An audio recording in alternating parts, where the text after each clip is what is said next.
Hola, ¿qué tal? Ahora vamos a hablar de mis críticas al crecimiento endógeno. Les voy a exponer algo sobre esto. Es básicamente eh, una crítica a los modelos de crecimiento económico, en particular a los modelos de crecimiento endógeno. ¿Qué es esto?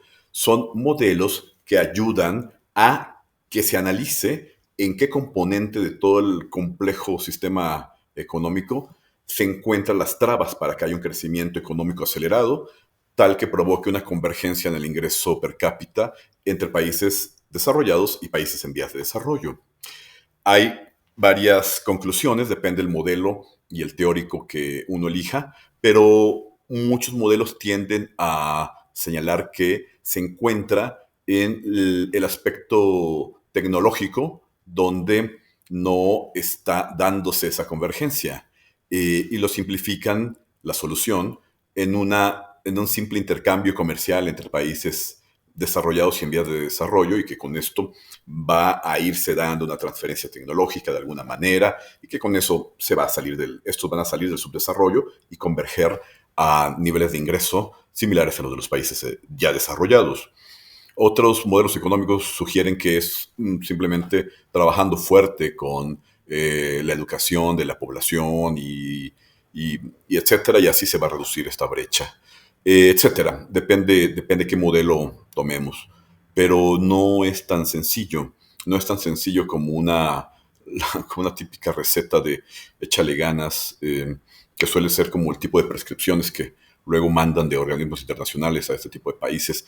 No, y de eso voy a hablar y criticar, que simplemente no existe transferencia tecnológica norte-sur, no existe realmente. Una vez, y esto es una anécdota, conversé con una embajadora de un país de la Unión Europea y ella me decía, bueno, colaboremos en materia energética. Yo yo represento al gobierno de mi país y a las empresas de mi país, me dice ella, y queremos entrar a México y contribuir con el crecimiento de México. Yo la escuché, al final le respondí, excelente, qué bien. Yo le propongo que si quiere colaborar con el crecimiento económico de México, mm, entonces, ¿cómo ve si comienzan por regalarnos las patentes de la tecnología de las empresas de su país? Y con eso se inicia una gran colaboración. La respuesta de ella fue una carcajada enorme, enorme. Y bueno, esto es para ilustrar que en la práctica no se da de una forma natural esta transferencia tecnológica, esta cooperación norte-sur, de manera real, nada más. Y no quiero ahondar mucho en esto porque rayaría en lo políticamente incorrecto, pero bueno. El segundo punto, también cuando se habla de que es simplemente con el reajuste del factor de producción-trabajo, en realidad una de mis conclusiones es que lo que debe migrar no es la gente, sino el capital, y lo demostraremos a continuación. Y mi tercer gran crítica, esta ya no es a los teóricos del crecimiento económico, sino es simplemente a la cultura empresarial mexicana. Cuando digo que en México casi no hay industriales, hay mercaderes. No es que no hayan industriales, hay industriales, pero en proporción al tamaño de la población de este país y a su territorio y a lo diversificado de la economía mexicana, proporcionalmente es muy pequeña la clase industrial mexicana. Eh, a diferencia de mercaderes, que con esto quiero decir intermediarios, rentistas importadores, y demás. En México hay mucho empresario. Ellos se autodenominan empresarios, pero en realidad no lo son. En realidad son eh, intermediarios, coyotes, factureros, etcétera. Eh, Nos hace falta industriales. Y esto, ya para el siguiente video, entraremos en el otro tema de si no hay suficiente emprendedurismo mexicano, espontáneo por parte de la iniciativa privada, pues es entonces la empresa pública lo que debe ocupar ese espacio, ese hueco, esa laguna dejada por la nueva empresa privada. Tiene que ser el Estado el que entre. De otra forma, no saldremos del subdesarrollo. Y arranco ahora entonces con la explicación del primer punto. Eh, Nunca ha dejado de sorprenderme la aceptación generalizada de los planteamientos de Paul Romer y de Robert Lucas, entre otros teóricos del crecimiento, sobre la convergencia del ingreso per cápita entre países desarrollados y en vías de desarrollo. Esto es sobre la pregunta de por qué los países pobres en su conjunto no convergen hacia los niveles de ingreso per cápita de los países ricos a medida que aumentan sus tasas de crecimiento.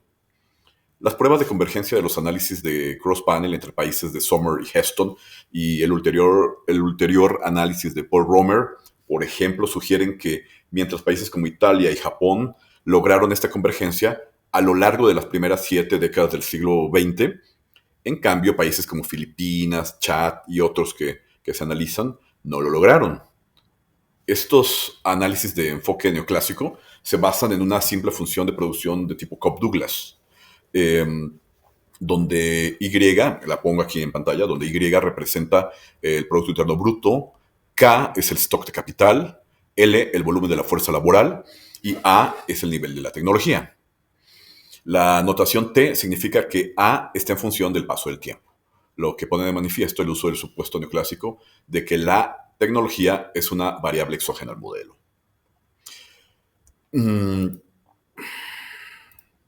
Romer, por ejemplo, concluye que la no convergencia se debe a la suficiente interacción norte-sur para permitir la transferencia tecnológica. Pero no es así de simple. Y vamos a ver por qué. Como prueba de que no hay transferencia tecnológica estructural por simples relaciones económicas norte-sur y por tanto no hay esa convergencia, tenemos a países como México y Turquía, los cuales, a pesar de su intensa relación comercial norte-sur, con Norteamérica en el caso de México y con la Unión Europea en el caso de Turquía, y así como de la obediencia a modelos neoclásicos de ambos países durante los últimos 40 años que han sido esta disciplina en materia de política económica, que sea neoclásico, ha sido como una especie de visa de ingreso de estos países a sus respectivos bloques de países desarrollados. Eh, aún así, estos países están lejos de dicha convergencia, México y Turquía, lejos de converger con sus respectivos bloques económicos con los que tienen intensas relaciones comerciales. Así pues, la respuesta al salir del subdesarrollo no está ahí, o al menos no en una medida significativa. Explicamos. Existe en realidad una manipulación del modelo ricardiano.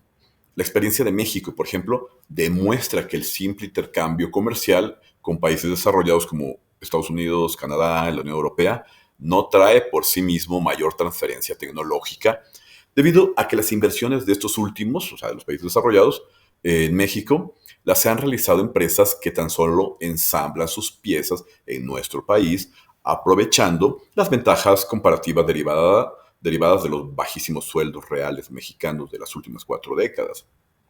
Y esto sin dejar enclaves tecnológicos o científicos en nuestro país, con una transferencia tecnológica que de hecho yo califico de negativa, ¿sí?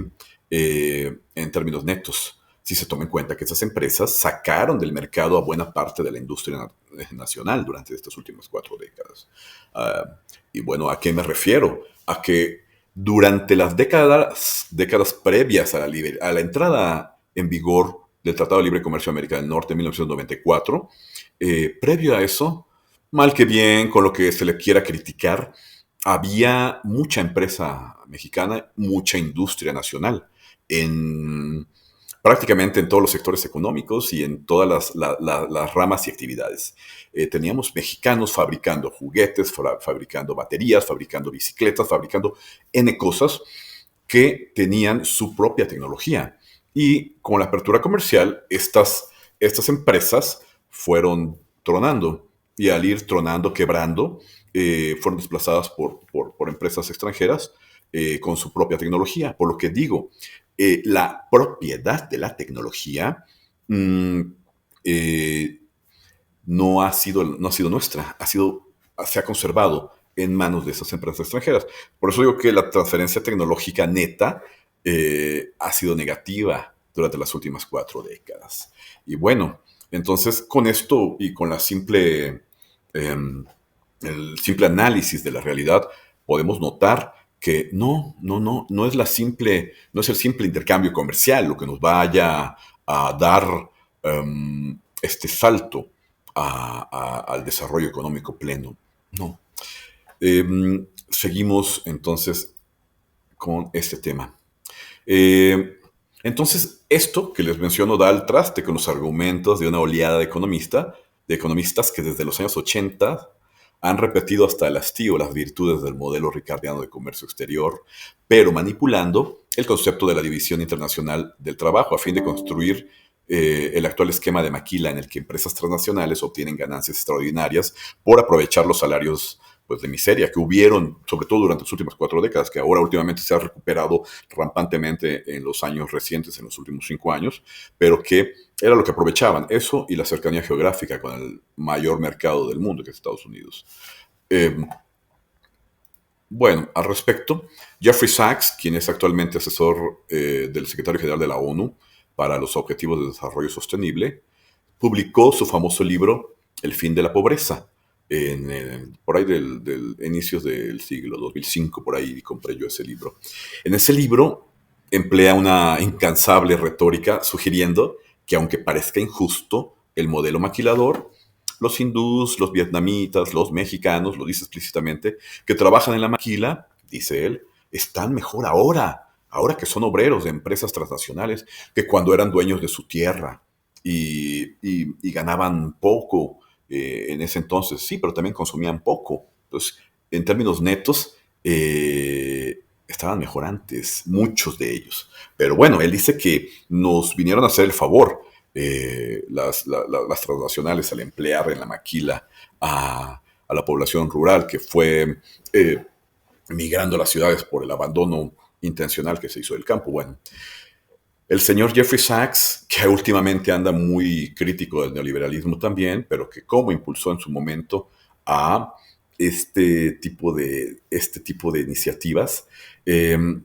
señor Sachs se equivoca de inicio a fin, pero se equivocan aún más quienes le han hecho caso, lo cual incluye el programa de privatizaciones de la Rusia de Boris Yeltsin. Le hicieron caso a Sachs eh, y que llevó a la catástrofe de ese país. Y por eso la emergencia de Putin fue tan grande, porque revirtió todo eso. Cosa similar pasó en Europa del Este, luego de la caída del muro de Berlín, así como diversos países de América Latina y Asia, desde los 90, ¿sí? Que le hicieron mucho caso al programa de privatizaciones de Jeffrey Sachs en particular. Ahora vamos a hablar, y en realidad todas estas experiencias, con algunas excepciones, en la mayoría de los casos, ha llevado a profundizar el subdesarrollo. Pero el modelo chino de apropiación de patentes es algo digno de analizar. Se apropiaron de patentes y de diseños industriales de los inversionistas extranjeros por decreto. Ese sí fue un caso exitoso de convergencia. Eso es lo que te puede dar la convergencia de ingreso per cápita entre países desarrollados y en vías de desarrollo. Eh, También podemos revisar el modelo sudcoreano, ¿sí? Sin embargo, este modelo no podría explicarse sin el impulso de los Estados Unidos a ese país por cuestiones geopolíticas, para posicionarlo como su enclave en esa región rodeada de enemigos de los Estados Unidos, como Rusia, Corea del Norte, China. Eh, entonces no fue simplemente el intercambio comercial, sino hubo más que eso y que trataremos en otro video.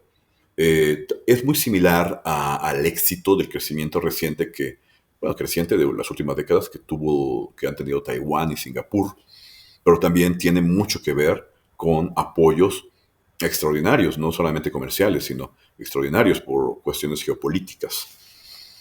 No me pienso desviar tanto del tema porque el análisis geopolítico de esto consumiría horas. Vamos directo al tema del nearshoring.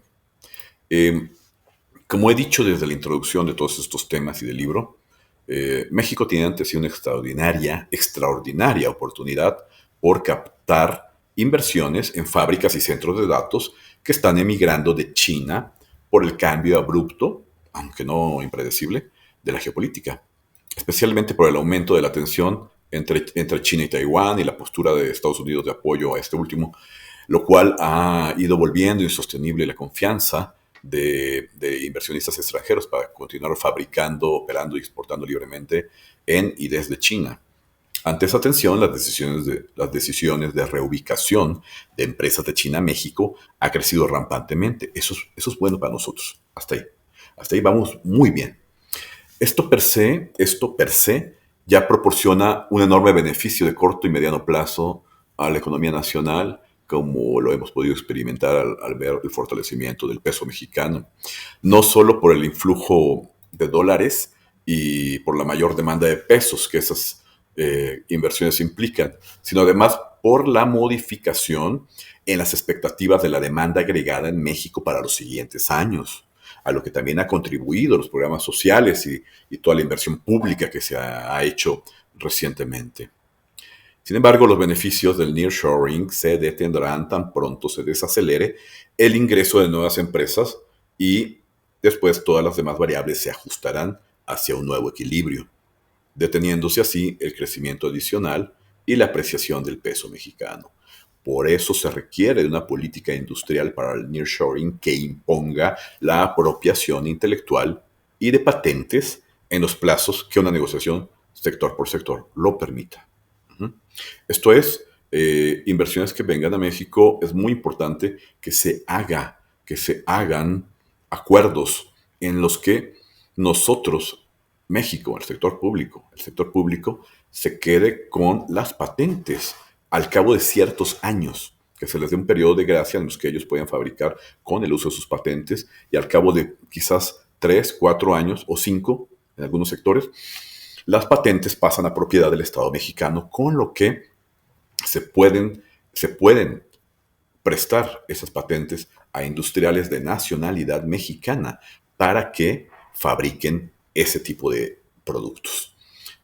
Con una copropiedad entre la empresa privada mexicana y el gobierno de México, en donde el gobierno de México tenga mayoría accionaria, para que la empresa privada no sucumba ante la siempre latente tentación de vender la empresa a, a otra empresa extranjera. Entonces se tira por la borda esa apropiación intelectual porque retornaría al extranjero. Por ello, la apropiación de patentes tiene que ser propiedad del Estado mexicano. Esa es la gran cláusula que le tenemos que poner también nosotros a esta llegada de nearshoring.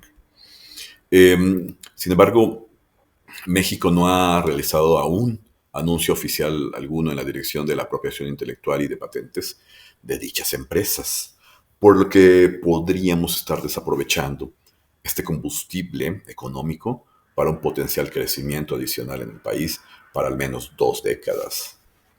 Hasta ahora, el tratamiento del tema del nearshoring se ha reducido al análisis del suministro de recursos naturales y energéticos para que se instalen en nuestro país estas nuevas industrias.